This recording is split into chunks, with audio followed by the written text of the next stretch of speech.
நவ கிரகங்களை அறிவோம் ஜோதிட யூடியூப் சேனலுக்கு உங்களை அன்போடு வரவேற்கிறேன். இந்த பதிவில் காண இருப்பது செவ்வாய் பெயர்ச்சி பலன். யாரும் சொல்லாத செவ்வாய் புகானுடைய ரகசியத்தை இந்த பதிவில் சொல்லப் போகிறேன்.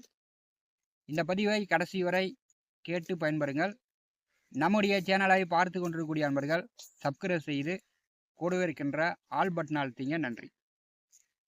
பரபாவ வருடம் ஆனி மாதம் 5ஆம் தேதி முதல் ஆடி மாதம் 16ஆம் தேதி வரை மேசராசியிலிருந்து ரிஷபராசிக்கு செவ்வாய் பயிற்சியாகி ஒரு 43 நாட்கள் ரிஷபராசியில் சஞ்சாரம் செய்ய போகிறார்.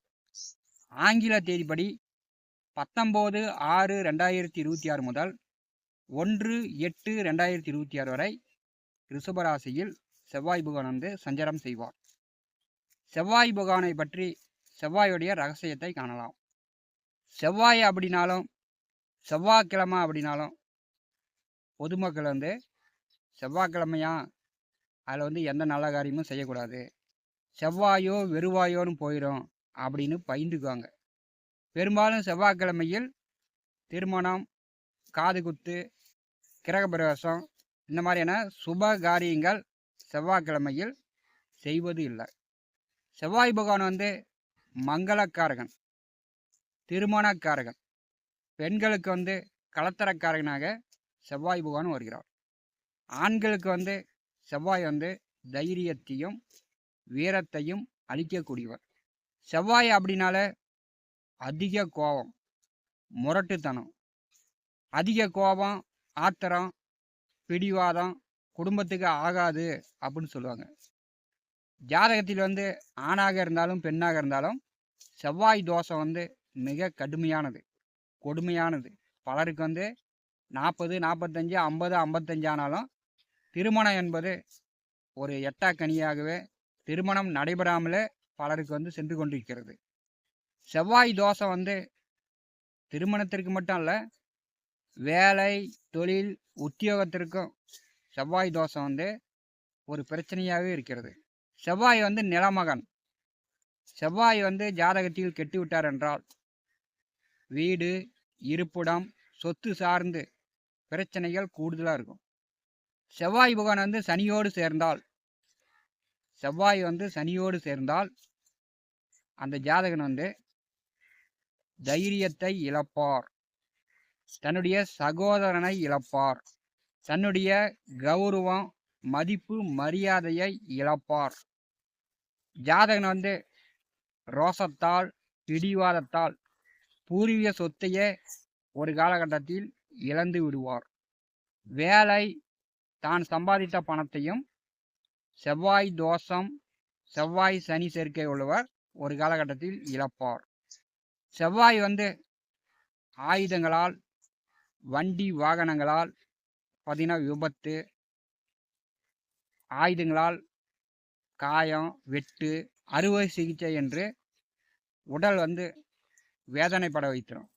செவ்வாய் வந்து நல்ல நிலையில் இருந்தால், ஜாதகத்தில் செவ்வாய் வந்து கெடாமல் நல்ல நிலையில் இருந்தால் போலீஸ், இராணுவம், மருத்துவம், மின்சாரம், யூனிஃபார்ம் சர்வீஸ் வேலையில் அந்த ஜாதகன் வந்து ஓயாமல் பார்த்தீங்கன்னா பரபரப்பாக இயங்கக்கூடிய இந்த வேலையில்லாம் மிக சிறப்பாக செயல்படுவார். செவ்வாய் நல்ல நிலையில் இருந்தால் மட்டும்தான் இயந்திரம், வண்டி வாகனங்கள் ஓட்டுநர் ஆக முடியும்.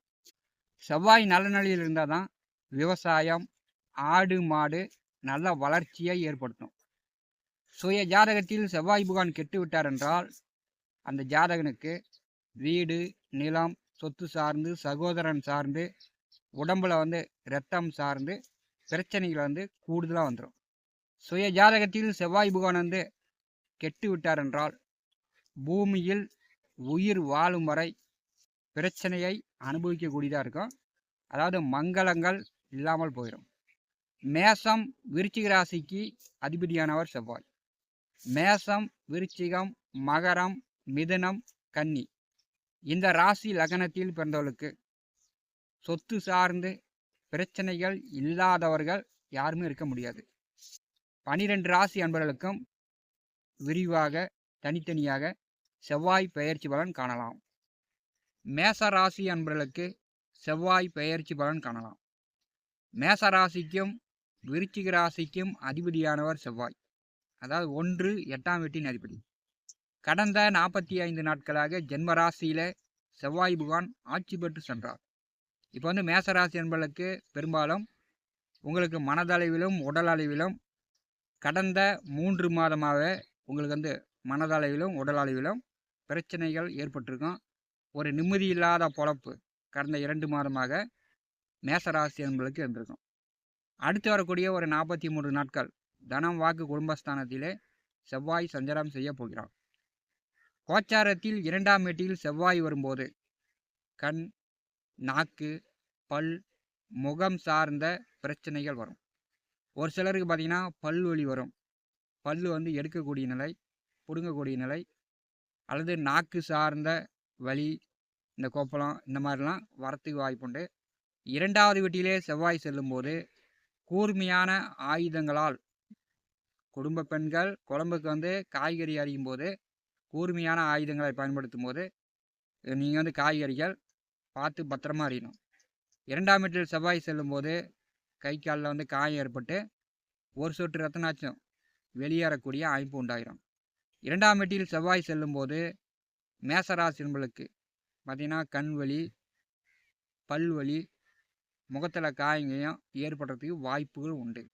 செவ்வாய் வந்து பார்த்திங்கன்னா இருக்கிற கிரகங்கள்லேயே வீரமான கிரகம். ஒரு ராசிக்கு வந்து அதிகமான வீரத்தையும் கோபத்தையும் ரோசத்தையும் கொடுப்பார். உங்களுக்கு வந்து 2வது வீட்டிலே செவ்வாய் செல்லும்போது இந்த காலகட்டத்தில் உங்களுடைய சொல் வார்த்தைகள் உண்மையாகவும் நேர்மையாகவும் இருக்கும். சத்தியமாக பேசுவீங்க. மற்றவர்கள் வந்து உங்களை வந்து மற்றவர்கள் எவ்வளோ பெரிய ஆளாக இருந்தாலும் சரி, கோடீஸ்வரராக இருந்தாலும் சரி, அரசியல் கட்சியில் மிக பிரபலமாக இருந்தாலும் சரி, நீங்கள் வந்து உண்மையாக சத்தியமாக பேசுவீங்க. 2ஆம் வீட்டில் செவ்வாய் வரும்போது உங்களுடைய உரிமைகளை கண்டிப்பாக விட்டு கொடுக்க மாட்டீங்க. மேசராசிக்கு 2வது வீட்டிலே செவ்வாய் அமர்ந்து 4ஆம் பார்வையால் மேசராசிக்கு 5வது வீட்டை பார்வை செய்கிறார்.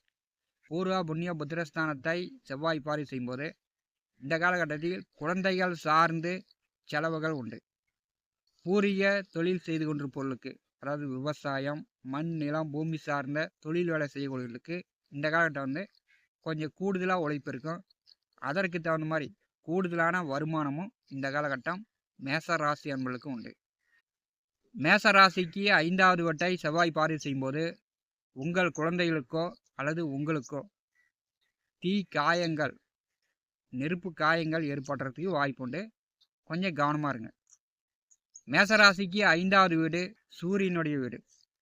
அப்போ வந்து அரசு மூலம் உதவிகள் எதிர்பார்க்கக்கூடியவர்கள் இந்த 43 நாட்கள் அரசு வழியில் தொல்லை தொந்தரவுகள், கொஞ்சம் இழுப்பாட்டம், ஒரு தடவைக்கு பல தடவை நீங்கள் வந்து முயற்சி செய்கிற மாதிரி இருக்கும்.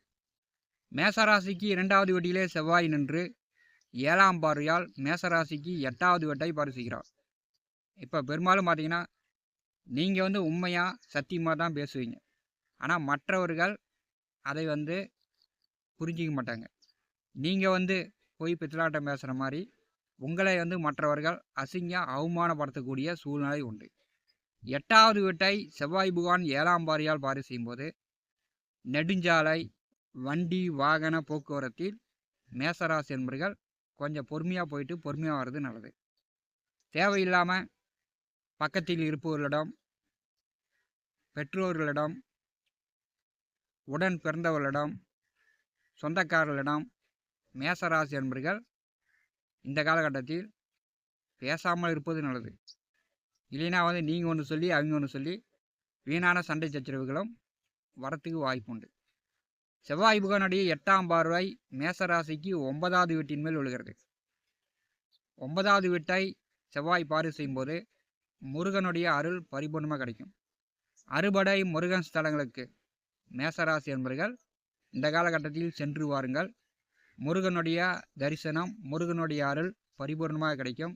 மேசராசிக்கு 2வது வீட்டிலே செவ்வாய் அமர்ந்து 8ஆம் பார்வையால் 9வது வீட்டை பார்வை செய்யும்போது கோவிலுக்கோ, கோவில் கட்டுமானத்திற்கோ, அன்னதானத்திற்கோ, நீங்கள் வந்து தான தர்மத்திற்கோ, பணங்காசு அல்லது பூஜை பரிகாரத்திற்கோ பணங்காசு இந்த காலகட்டத்தில் செலவுகள் செய்வீர்கள். நவ கிரகங்களை அறிவோம். இந்த ஜோதிட யூடியூப் சேனலில் தினந்தோறும் ஜோதிட பலன்கள் பதிவிடப்படும். நம்முடைய சேனலை பார்த்து கொண்டிருக்கக்கூடிய அன்பர்கள் சப்ஸ்கிரைப் செய்து கூடவே இருக்கின்ற ஆல் பட்டன் அழுத்திங்க. நன்றி, வணக்கம்.